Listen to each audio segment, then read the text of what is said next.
So, Monty, if you want to come up here, you can. I think you were part of this. When we were in Ferns. I don't. Molly! You have to tell this story. No, which one?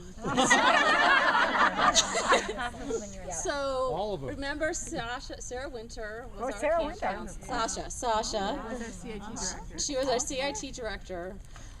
And I might not have all the facts right, but I'm heading in the right direction. So, she is the sweetest soul. She's like, never wants to do the wrong thing, and Pablo trusted her so much that he gave her the van to drive us to wherever we were going to do our overnight, because you have to do an overnight every 3.5 weeks, right. And you have to rough it. You have to rough it, right? You really have to rough it, right? And then she was going to drive it back. I mean, he didn't just drop us off; he trusted her. So it had rained, and it had rained, Sarah didn't really like the rain. Sarah really didn't like camping out, and one of our cabin mates had a cabin in Eagle River. This is awesome. And we bet, and we were like, please, and you could tell she was so tormented, but she did it. She drove us to Eagle River, and we camped out. And wait, wasn't it like no one was there at first? We didn't camp out. We spent the night in their cabin. And their dad showed up and took us all out to breakfast in Eagle River. It was the best camp out ever. But we couldn't come back nice and clean, right? Because, you don't come back to a camp out. So we all stopped in the middle of the road, and we made a gumball. Remember that? And we all piled up and just tried to get really dirty on the side of the road. Putting dirt on each other. And we kept that secret for years. That's a good one. That is a good And there's one last thing, and Teresa and I were CITs along with Terry Hollister, and I think we were in charge of Olympics, right? That year, wasn't that the year that we had? And you were Adidas. You had the best cheer, and I don't know if Lily Bennett, I don't know if you created it. It was ADIDAS. That's the way you spell success. That was the best cheer.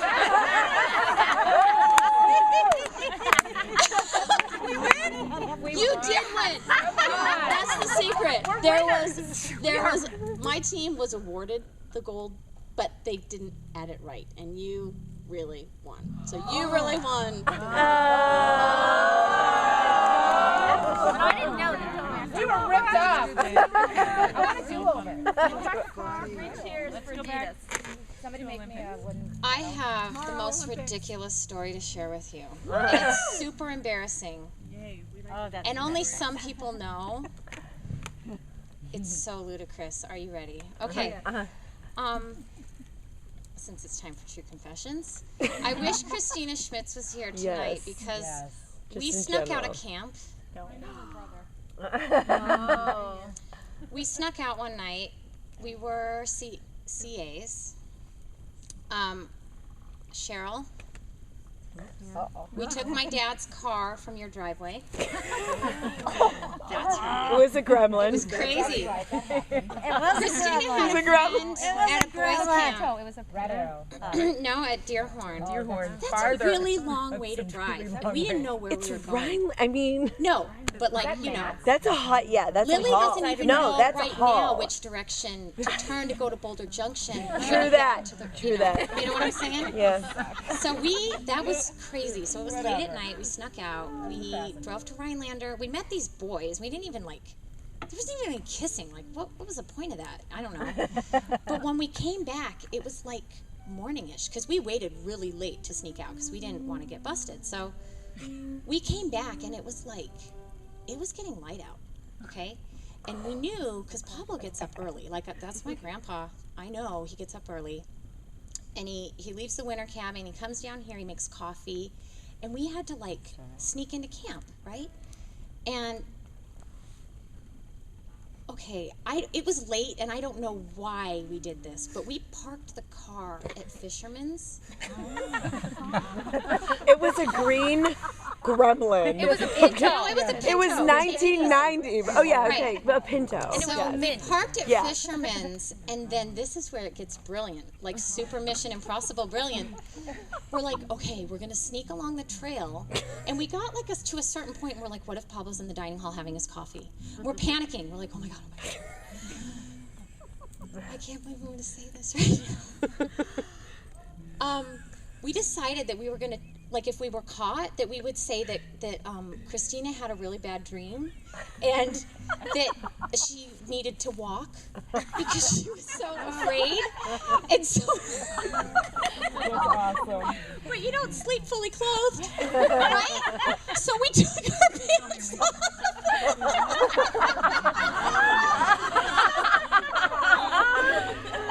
And we walked into camp in our shirts and underwear.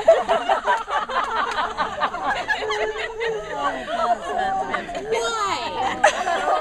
Right here on the shores of the bluest of waters. I don't know why. And then we just went back to our cabins. Of course, nothing happened. And then, like, you know, we just slept through exercises. That's awesome. That was clear, like really good, clear thinking. So, Wow.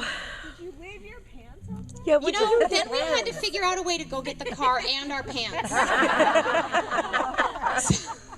I honestly, that was the weirdest. That's like the weirdest thing. I mean, I just wasn't ever very good at like, yeah. So that was awesome. Sorry? Did Pablo ever know? Never. Right? You know Heidi? Tina did. I don't know. She just always. That's true. Me, on the other hand? No. So I told this story at the Memorial weekend for Pablo last year. But so that was that trail, right? So that was me in my underwear sneaking back into camp. But that same trail, probably 4 years earlier, I had a really good friend at camp, or in where I grew up, in southern Utah, which is like practically another galaxy. It is. It's desert, and it's culturally Interesting. it's a little challenging. Challenge is a good word. And it was just completely different from this. And I grew up there, but like I lived here. And this was always like, this was my home. This was my true north. And a couple of, maybe 3 years ago, when I go running, I get like really introspective, and then I tend to get emotional, and I'll be crying while I'm running, and it's weird. But I was running, and I was recognizing that Grandma and Pablo's days were getting shorter, and I guess I was running, and I was trying to like reflect on what they meant to me, and it just like came to my mind, and I shared this with Doug in an email that they were my Christmas.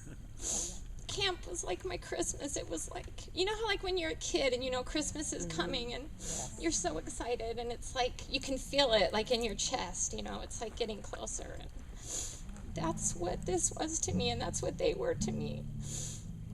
And anyway, so I wanted to share that with this friend that I had in Utah, because it was Utah, and you just want to help somebody get out of there. Sorry.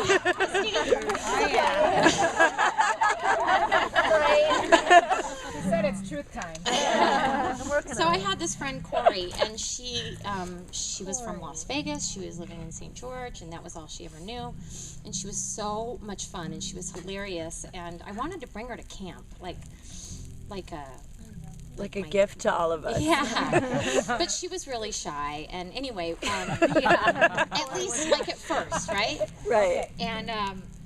And she didn't have the money to do that, so we worked for my mom, and we saved money, the two of us, and I think her parents maybe paid some, and we worked and paid some, and then Grandma and Pablo they said she can come. And anyway, she came that first summer, and we were in Maples, and I think she was completely overwhelmed by like all the old stories and everybody. We all knew each other, and we were laughing all the time, and she just kind of shrunk back a bit. And I wanted everybody to know, like, you know, who she really was, but she was kind of in a shell at first, and it was kind of toward the end of the summer, and we had one of our cabin talks because things were getting stressful, you know. We had to stay up late and cry, like I'm doing right now. And anyway, I was just crying because I'm like, I just want Corey to have fun, and she's not. I don't think she's having fun, and she's not coming out of her shell. And I was so upset. And the next day, I went for a walk on this trail by myself because I was like feeling sad because summer was almost over, and I didn't think she was having a good time. And anyway, I was coming back, and here comes Pablo. And he saw me. Like, how could he see me? There was like 150 people here, but he knew I was on the trail. Oh my God, I'm so glad he didn't know I was on the trail when I was in my underwear.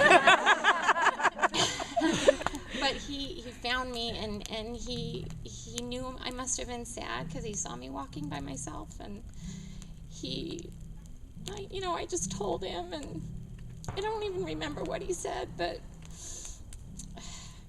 you know, that was Christmas, and my grandma was Christmas, and I know they're here, but I still miss them a lot.